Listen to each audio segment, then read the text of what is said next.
ಕಾರ್ಯವನ್ನು ಸಾಧಿಸ್ತಾನೆ. ಹಾಗಾದರೆ ಆತನು ಯಾವ ಕಾರ್ಯವನ್ನು ಸಾಧಿಸ್ತಾನೆ ಅನ್ನುವಂಥ ಪ್ರಸ್ತಾಪ ನಮ್ಮ ಮುಂದಿರುವುದಾದರೆ, ಈ ವಿಚಾರ ಇರುವುದಾದರೆ, ಪ್ರಶ್ನೆ ಇರುವುದಾದರೆ, ಈಗ 23ನೇ ವಚನ ಬಹಳ ಪ್ರಾಮುಖ್ಯವಾದದ್ದು. ಇಲ್ಲಿ ಈತನು ಈ ನಂಬಿಗಸ್ತನಾದ ದೇವರನ್ನ 23ನೇ ವಚನದಲ್ಲಿ ಶಾಂತಿದಾಯಕನಾದ ದೇವರು ಎಂಬುದಾಗಿ ಕರೆದಿದ್ದಾನೆ.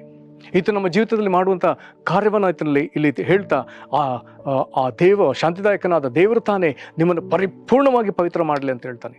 ಶಾಂತಿದಾಯಕನಾದ ದೇವರು ಆತ ನಮ್ಮನ್ನು ಪರಿಪೂರ್ಣವಾಗಿ ಪವಿತ್ರ ಮಾಡುವ ದೇವರು. ಯಾವ ಕಾರಣಕ್ಕಾಗಿ? ಮುಂದುವರೆದ 23ನೇ ವಚನದಲ್ಲಿ ಹೇಳ್ತಾನೆ, ನಮ್ಮ ಕರ್ತನಾದ ಯೇಸು ಕ್ರಿಸ್ತನು ಪ್ರತ್ಯಕ್ಷನಾದಾಗ, ಈಗ ಆತನು ಪ್ರತ್ಯಕ್ಷನಾದಾಗ ನಾವು ಹೇಗೆ ಕಾಣಬೇಕಂತೆ? ನಾವು ಪರಿಪೂರ್ಣರಾಗಿ ಕಾಣಬೇಕಂತೆ. ಯಾವುದರಲ್ಲಿ ಪರಿಪೂರ್ಣತೆ?